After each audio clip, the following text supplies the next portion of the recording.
Hi, welcome to our first lesson here in our unit of organic chemistry. So we're just going to go over the introduction, so what is organic chemistry, and we're going to be looking at naming our first set of organic molecules. So first, let's just get into what is organic chemistry, what are organic compounds. So we have terms organic and inorganic compounds are used to distinguish between carbon-based compounds and others. So our organic compounds are going to be carbon-containing compounds, where carbons are bonded to each other, to hydrogen atoms or other specific atoms, mostly oxygen, nitrogen, sulfur, phosphorus, and our halogens. Now, our ionic compounds do not contain carbon, so they will have no carbon-to-carbon or carbon-hydrogen bonds. Now, there are a few exceptions to the rule that have carbon but are not considered organic. So you need to memorize these. So the first ones are the oxides of carbon, so carbon dioxide and carbon monoxide. So these here, even though they do contain carbon and oxygen, which is up here in our exception, technically, when you look at the properties of them and everything like that, they're just not organic whatsoever. Now the other ones are kind of easier to remember because these are all polyatomic ions. For example, carbonates. So carbonate, if you remember, is CO3 2 minus. So you can have anything attached to a carbonate, so sodium, lithium, potassium, doesn't matter. In this case here we have calcium carbonate, so this is not organic, it's inorganic. Same thing, our cyanides, it's a polyatomic ion, Cn minus 1. So those are same thing. The example is sodium cyanide, but we have those. And finally, our carbides. Same thing. Carbide is a polyatomic ion of carbon. So those are not, an ion of carbon, which is not considered organic. And the example I have right here is silicon carbide. So our first thing right here is just kind of looking at how can we classify the difference between organic and inorganic.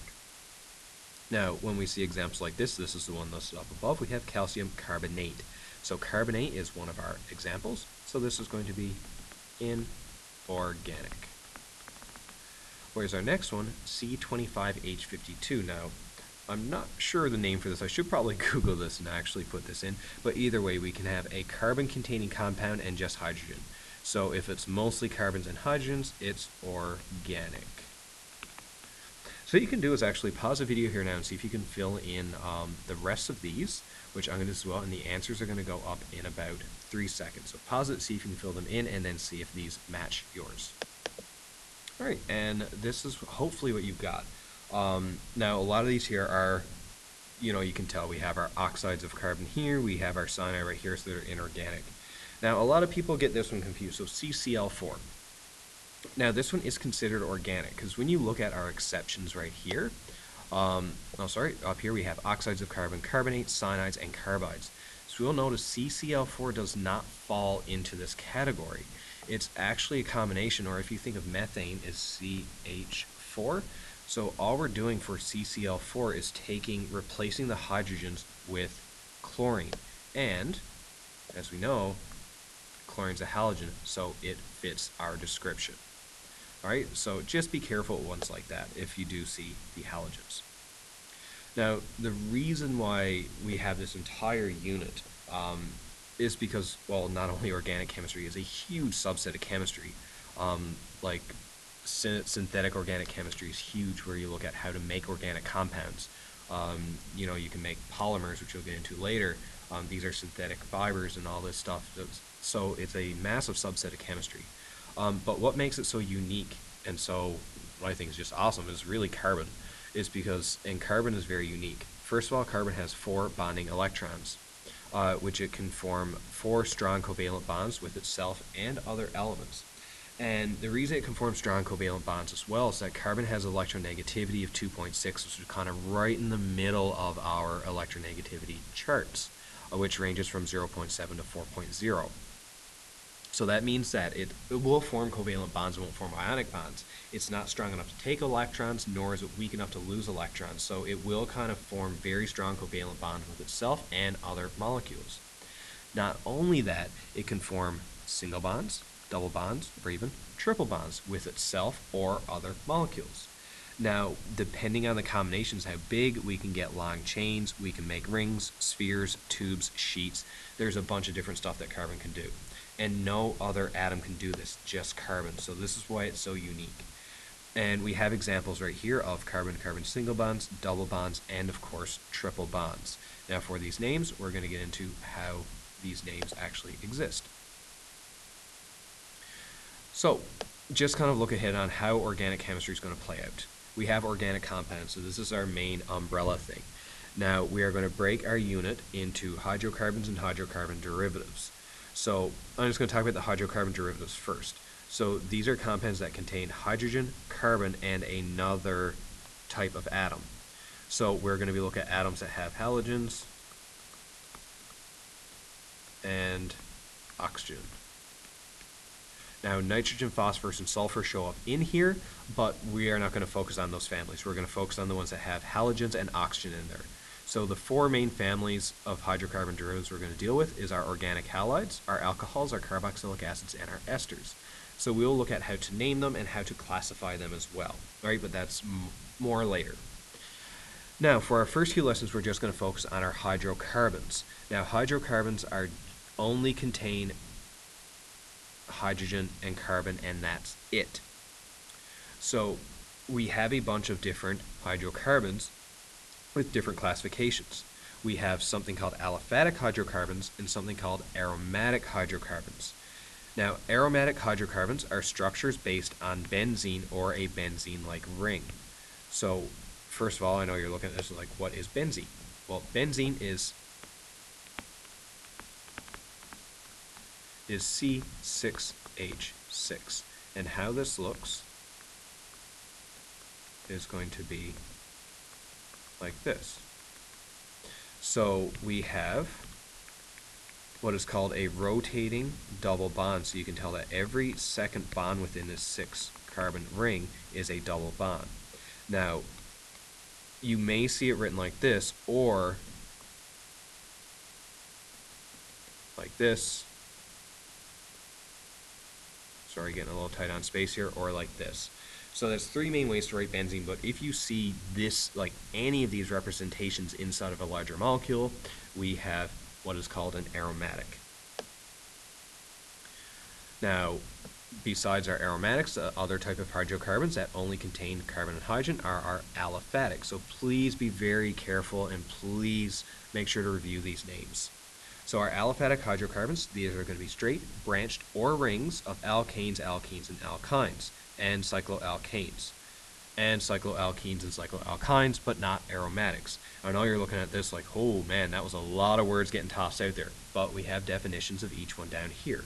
So an aliphatic hydrocarbon, that is an alkane, has carbon-to-carbon single bonds, all carbon-carbon single bonds. Our alkene family is going to have carbon-to-carbon double bonds, whereas our alkyne family is going to have carbon-to-carbon triple bonds. So that's why on the previous page, sorry, let this go back. Here we go. On our previous page, we have an alkane. Notice how carbon-carbon single bond, it is an alkane.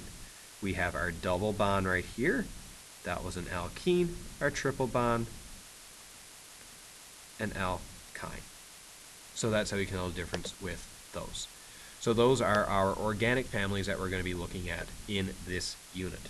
Now we're going to start with alkanes today, and later we'll see the alkenes and the alkynes.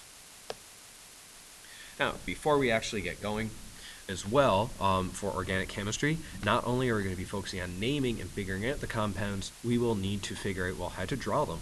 We're going to be dealing with kind of large organic molecules, and like how I drew benzene and stuff like that for you guys to know. So there's, we have 1, 2, 3, 4, 5 different ways here to draw compounds. The first way is what you would have just learned in Chem 20 and probably just what you see mostly with compounds. That's the empirical molecular formula. So it shows the type and number of atoms present, but it does not tell you anything about the molecular structure whatsoever, which can be challenging for organic chemists, because we need to know the difference between certain molecules, because how the atoms arrange is going to affect the shape, is going to affect their chemistry, and going to affect how they react. So, first, structural formula. This is going to give a clear picture of all the atoms and their bonds. So straight lines is going to represent bonds between the atoms. So if we got C5H12, for example, we can get as long as we draw 5 carbons and all the hydrogens around. So 1, 2, 3, 4. Now, one thing I'm going to do, instead of just drawing everything in a straight line, I want you guys to put a carbon up like this. So, and that's why it says everything can be drawn with straight lines, I know, but we're just representing the bonds now. This is going to make more sense once we get down to the expanded molecular, condensed structural, and line formulas as well, why we want to stick this one off. But either way, we're going to have 1, 2, 3, 4, and 5 carbons. That's fine. Now when we put in our hydrogens, remember carbon can only take 4 bonds. So this carbon right here already has 1 bond to it, so it needs 4. So we go 1, 2, 3. Now it has 4 bonds. This carbon right here, the second one, it has 1, 2, 3 bonds, so it can only take 1. And then the carbon up here needs 3 hydrogens to make 4. We'll notice this one right here I'm highlighting. It already has 2 bonds, one on the left, one on the right, so it needs 1 hydrogen, 2. And then this last one can take 3. Now if you count all the hydrogens, we have 1, 2, 3, 4, 5, 6, 7, 8, 9, 10, 11, 12. So notice how this formula right here, C5H12, yeah, it tells us how much there, but there's no idea on how everything looks, right? And this is how this particular molecule line drawing looks. Now, we will notice that this is just straight lines, so the structural formula is kind of the formulas that you would have learned in Chem 20.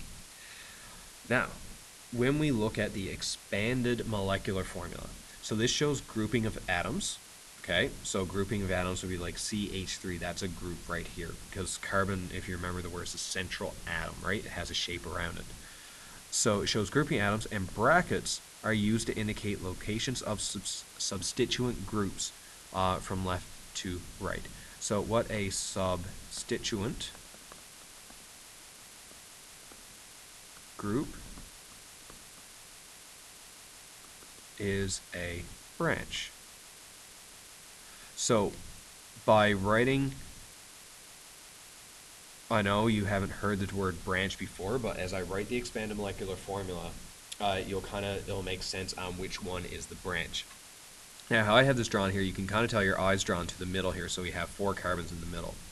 And we can tell this one right here, this 1 carbon is kind of stuck up on there. So we're going to call this one a branch because it's kind of stuck off the middle here. So we're going to use brackets to indicate the location of that, because for the expanded molecular, we only worry about groupings of atoms.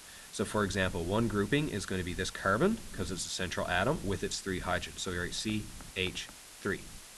The next grouping is we're going to go over to our second carbon right here. Now you'll notice this carbon only has 1 hydrogen, so we write CH. Now to show this group, or this branch, and once we get to naming the whole thing of an idea of a branch will make more sense, but because this one's kind of stuck off, kind of what we have here is like our main thing right here in the middle, we're going to go bracket and go CH3. So this right here is a branch or a substituent group, and that's how we represent it in our expanded molecular. Our next group, we have this carbon right here, it has 2 hydrogens. Then finally, our last carbon on the end is CH3. So we'll notice that there's no branches whatsoever, there's no showing of the bonds like in the structural formula, right? It's just there.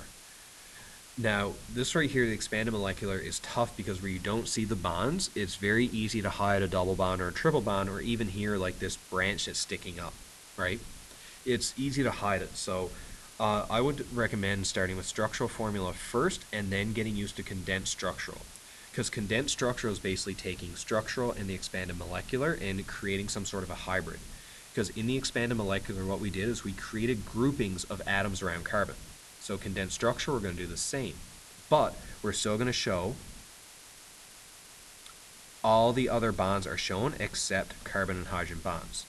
So, for example, our first carbon from our structural formula is this one right here. We see C with 3 H's around it. So we go CH3. Then we show a bond between the second carbon. Now this one has 1 H, so we go CH. Now this carbon sticking up from it, we can show sticking up with CH3. Then this carbon here, the third one through our middle, has 2 hydrogens, so we go CH2. And then the last one has 3 hydrogens around it, so CH3. And we write it like that. So this is just a way where we see all the bonds. So if there was a double bond, a triple bond, or anything like that, we'll be able to see it. We just don't show the hydrogen bonds because there's just so many hydrogens there, so we don't want to write it out every single time. Now the line formula is the one that all chemists use, and this one that I would recommend trying to get used to using as soon as possible because it makes life so much easier when you're drawing stuff out. So how the line formula works is it uses lines to represent chemical bonds. All right? Each end of a line represents a carbon atom, and it's assumed to have the maximum number of hydrogens bonded. So, for example, if I draw a line like this, what is assumed that there's a carbon here and a carbon here, but we do not show those carbons. All right? We assume they're here, but there's two there. Now that was two carbons. So that's this carbon right here and this carbon right here I just drew. Now if I want to draw the one sticking up like that, I can go up. If I want to draw the second carbon, it's going to go like this, and the other one goes like this. So what I have here, or what I've drawn, is I have my first carbon, my second carbon, third carbon, fourth carbon. So if I label them 1, 2, 3, 4, I'll call this one 5, and that line up here is 5. So that's how we use our line formula. Now, once again, you're probably looking at this and you're just thinking, holy crap, this is a lot. And it is. But as we get going, as we start learning how to draw it, how to name it, like all this stuff will just start making more and more sense as we get going. The main thing is just remember carbon needs 4 bonds. That will always be the case. Now, structural isomers. Now, this is a term, be very familiar with as well. So these are compounds that have the same empirical formulas but different structural formulas. So we're going to look at C5H12 again because we just drew it up here, C5H12, right? Now for one of the structural isomers is the one that we just had, right? 1, 2, actually I'm going to do condensed structural just because I like that one. So we had CH3, CH, CH2, CH3, and we had CH3 up here. Now this one right here, now don't worry about the names, you guys will learn how to name these as well. I'm just showing you how you can move stuff around and get a different name. So if we had to name this one would be called methyl butane. Alright, so it has a particular name and a particular shape. Now for a 5-carbon atom as well, I can draw something different, and that is what if I stuck all the carbons end to end to end, so I don't have a thing sticking up, it's just one straight line, right? So I would have CH3, CH2, CH2, CH2, and CH3. 1, 2, 3, 4, 5 carbons in a row. If I drew this one, this is an isomer because if you count the carbons, I have 1, 2, 3, 4, 5. The hydrogens, 3 and 2 is 5 and 2 is 7, 2 is 9, and another 3 is 12. I'm still C5H12. Just like here, I'm still C5H12. But we can tell it has a different structure. And if it's a different structure, it'll have a different name. Which it will. Once again, don't worry about the name. We'll get to that now in a bit. And another one that we can potentially get as well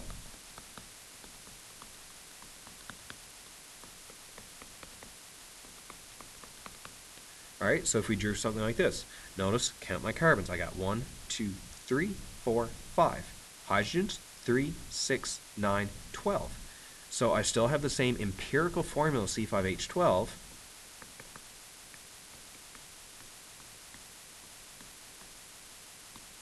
but completely different structure and of course different name. Now by the end of this lesson you're going to look back and you'll be able to see how I got these names. But just for right now, I'm just showing you that you can have the same empirical formula, just with, obviously, different structures and different names. Alright, now the reason that these isomers are going to be important is that when we start getting into specifically organic compounds and their properties, so how we draw them is very important. So for example, like 2 isomers of C3H8O, one is going to have a boiling point of 7.4 and the other one is 82.5. And the reason for that is that if you drew out isomers right? So, and this is actually a question out of Chem 20 as well, when we look at why sometimes formulas give you very important things, right? So if we draw it so we have a hydrogen attached to this oxygen, well, this is hydrogen bonding. And remember, hydrogen bonding is a very strong intermolecular force, which will raise the boiling point. So if we drew something that had hydrogen bonding, this is why the boiling point of this particular molecule would be 82.5 degrees Celsius. Whereas the other one, if we manage to draw it without any hydrogen bonding, which we can do by sticking the oxygen actually in the middle,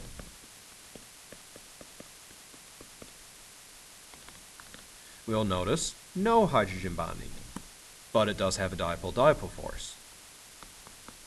I'm just going to short hydrogen bonding HB, so boiling point is equal to 7.4 degrees Celsius.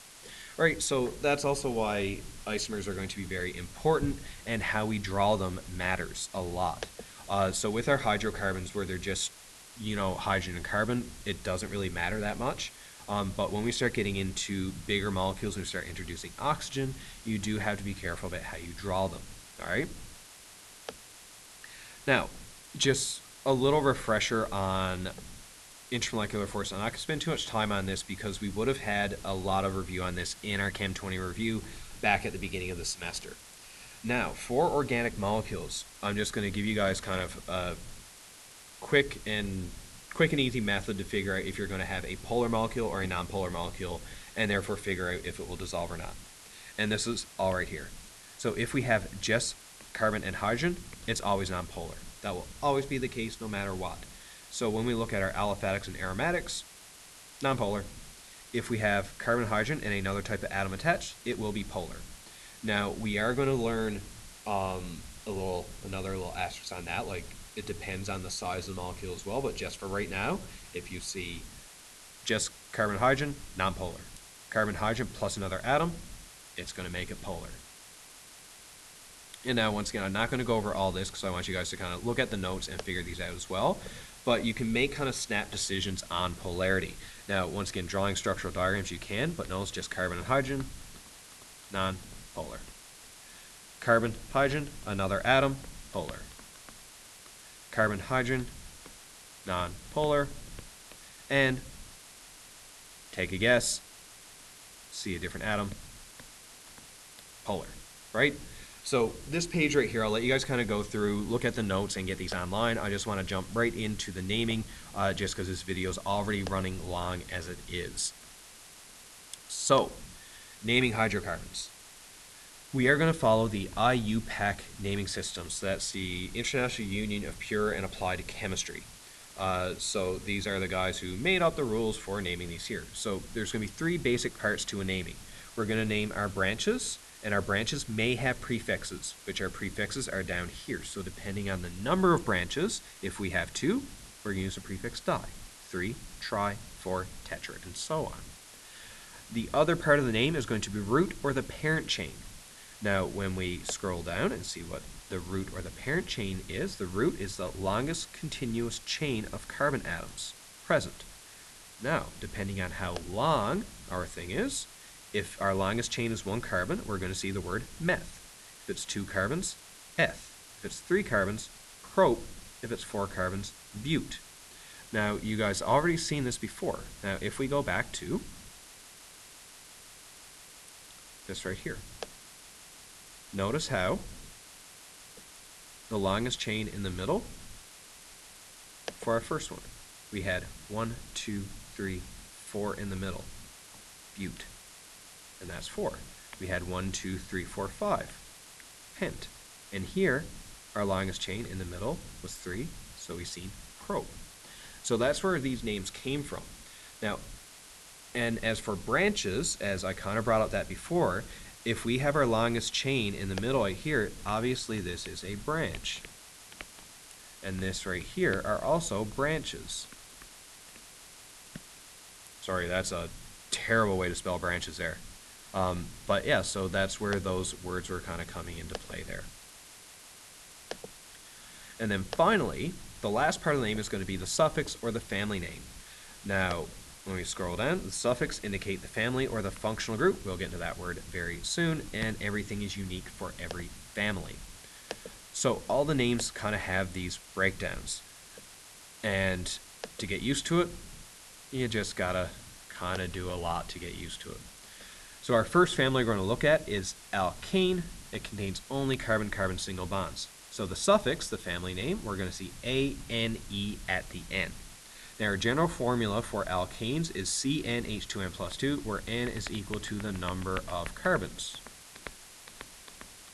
So as long as you have a name, like pentane, we know pent is equal to 5 carbons. So if we want to figure out the chemical formula for pentane, we go CnH2n plus 2, C5H, 2 times 5 plus 2, and we end up C5H12. So that's kind of the easy way to figure out what the chemical formula is. So you don't need to look them up every single time, as long as you know the prefixes, not the prefixes, the root names. So meth, eth, prot, but, pent, hex, hept, oct, non, and dec, you can figure out the chemical formula. So let's look at the naming. First, we need to identify the longest continuous chain of carbon atoms. So that means it's one after the other. It's not the total number of carbons.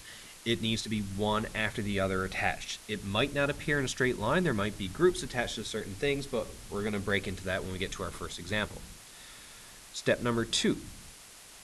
We're going to number the carbon atoms beginning with the N nearest to the first branch or the substituent group. So, before we get to 3, 4, and 5, let's look at our first example here. So I'm going to do step 1 and 2 in the one shot. So step 1 is find our longest continuous carbon chain. So you start at an N. So starting at an N is either starting at this carbon, starting at this carbon, or starting at that carbon. Either one, you need to start at the N. You cannot start in the middle. So if we start, let's say, at this carbon right here, and we count, we go 1, 2, 3, 4, 5, 6, 7, 8. Right now, obviously, if we go in reverse, it's still going to be 8. Now, if I start here at this carbon, I go 1, 2, 3, 4, 5, 6, 7, 8. So no matter what, you can tell I'm going to have 8 carbons as my longest continuous chain. And it didn't matter whether I started here or here. So, just for fun, why don't I go starting here, and I'm going to block off this. So I know my parent is equal to oct, because oct is 8. Now in step 2, it said number the carbons so that carbon 1 is closest to the first branch.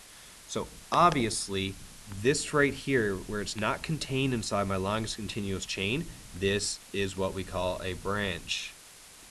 God, why can't I spell branch today? So this is a branch. Boom. So when we look at our carbons, if we start on this side right here, obviously 1, 2, 3, 4, 5, 6, 7, the branch is on carbon 7.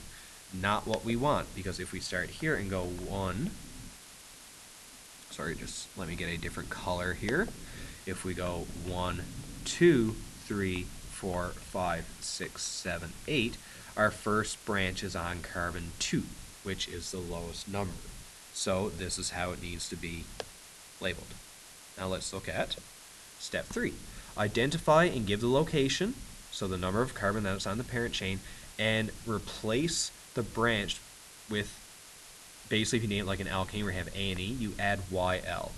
So if it's a 1 carbon branch, the meth, it becomes methyl. Sorry about that, as you heard, just had a phone call come in there. So if we have a 1 carbon branch, it becomes methyl. Now this one right here that I have highlighted in blue, this is just 1 carbon sticking off. So we're going to call this one methyl, but it's on carbon 2. So it's going to be 2 methyl branch. So that's step 3 done. Now step 4. When a molecule has 2 or more branches, not the case for this one right here, so I can ignore 4 for now. And I'll come back to that when I do the second example for you guys. When we look at number 5, write the complete IUPAC name following this format. So we always label the branch first, but we need to have the number and location of the branch followed by a dash, which I did that right here. So for the name, I'm going to start with 2 dash, that's the number of location of the branch, and the branch name, I named it methyl because it was 1 carbon. Next, notice how there's no spaces right here. I'm going to name the parent chain, which I already have right here. My parent is oct. And then finally, the suffix. What family am I in? And these are the alkanes, and all alkanes end in A-N-E. And the suffix, once again, was written right here, A-N-E. So by following all those, I'm left with 2-methyl octane for this compound. All right, let's look at the second one, because the second one we are going to use our number 4. So first step is we need to find the longest continuous carbon chain, just like before. So there's many different areas we can start with, all right? So I always like to kind of start the one on the left and then just kind of going around, all right? So first chance, like cut right through the middle and see how many you get. All right, so 1, 2, 3, 4, 5, 6, 7. So if we go straight across the middle, we're getting 7 carbons. Cool. Now, I can kind of tell if I start down here, it's 1 carbon, 1 carbon. It doesn't really matter, but I'm going to see what happens. Let's say I go down here and figure out what happens there. So if I go 1, 2, 3, 4, 5, go down, 6, 7, 8. Huh. I just created a longer carbon chain by going down. So that means that this is, in fact, my longest continuous carbon chain. And you'll notice I'm only trying to highlight the carbons.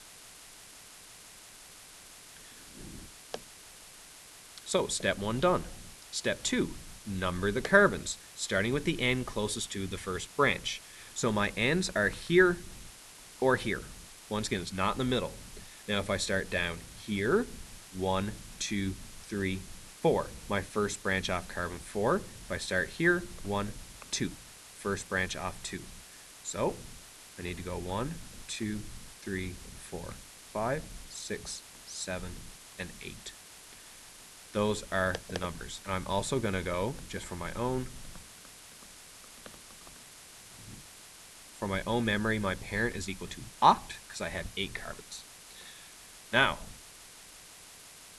actually, there is a mistake for this one right here. So for those of you that are paying attention, just see what I'm going to do here. So this one up on the top, I want you guys to take your own pencil, erase CH3 right here, and put in CH2. All right, so please make sure to make this adjustment because it's the only way this will work. I just completely forgot to change this one in the notes when I was going over it. So sorry about that.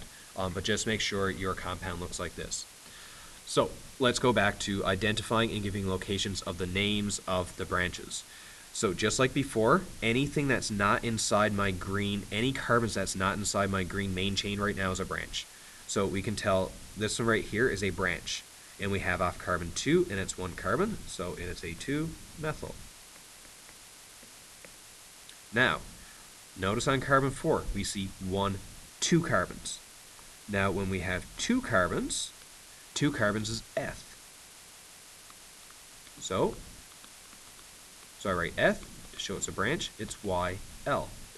And same thing here, notice I have 1, 2 carbons that aren't accounted for, off carbon 5, so this is going to be 5. 5-ethyl. Those are my branches. Now, step 4. This is going to be the tricky part. So step 4 says, when a molecule has 2 or more branches, list them alphabetically. So, and the reason we list them alphabetically, do not take the prefix into account for alphabetical order. Do not do that. That's why I never wrote di or tri or anything here. I see methyl, I see ethyl. E comes before M in the alphabet, so I'm going to list my ethyls first. So when I start numbering them, I see ethyls on 4 and 5. So I'm going to have to go 4. That's not 4, that's 2. So 4, comma, 5 because there's 2 numbers.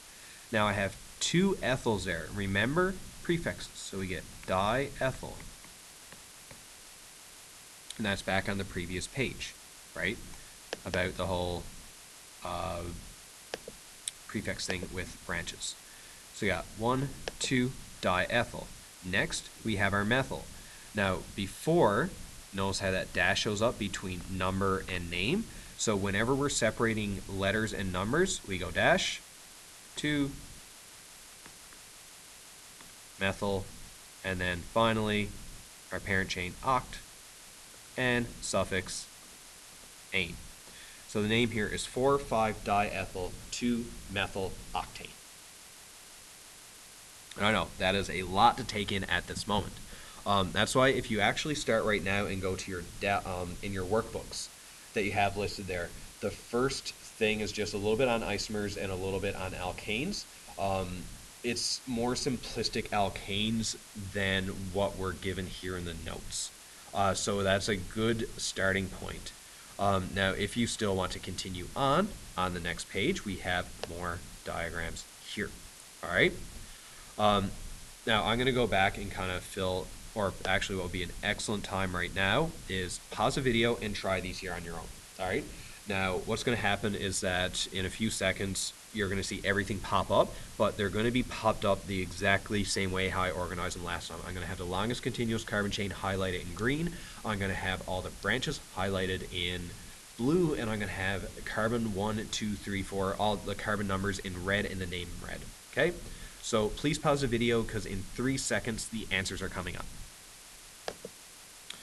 All right, and I know this looks like a lot here, but these are the answers. So our first one right here, we can tell we have 2 and 3 methyl, so we go 2,3-dimethylhexane for that one there.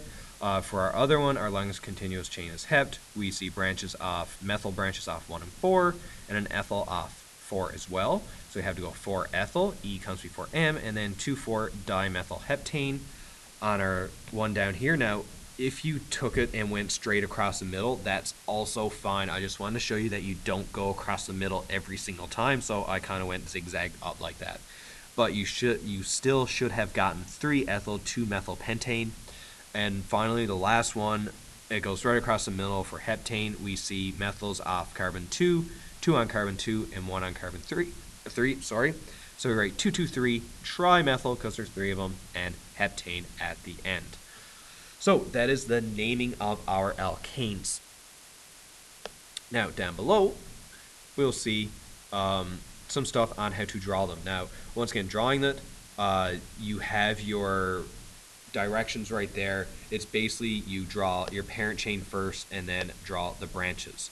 Now, before this video closes, I just want to bring up one thing to you, and this is this term, saturated hydrocarbons. This happens when we only have carbon-to-carbon single bonds. If we have a double bond, specifically carbon-to-carbon, it is going to become unsaturated, which you will see in the next lesson. So just right now, we are dealing with only saturated hydrocarbons. Now, for these here, these examples, once again, you can try these on your own. You can check the notes to see if you get them. And one to really test your ability on drawing and naming. Look at practice 7 here. Draw and name all isomers of C7H16. There are going to be 9 in total. Now, your best bet is to just try it. Draw what you want and try to go back and name and pick apart your own naming scheme. And keep going. And then, of course, look at the answer key later because I have all these done. And just go back and see how many you got. To get all 9 on your first shot, it's challenging for sure, but it is possible doing it. Your best bet is to just draw, try to name it, and then see if yours matches up with what I have. All right? And of course, just make sure that with any of these here, if you just need a little more help, make sure to email or do anything like that. Rewatch this video, or what you can do is just work on your workbooks. Like I said, those are a little easier than some of these here. They're only dealing with like 1 or 2 branches at a time. All right? So that is it for naming of the alkanes and the introduction to organic. Next lesson, we'll be looking at something called cyclic alkanes. There's something completely different, but either way, that'll be on the next one. So see you guys later, and good luck with all of these organic stuff. So please spend time on this because this is kind of the base of organic chemistry right here, is being able to name these alkanes with simple branches. All right, see you guys later.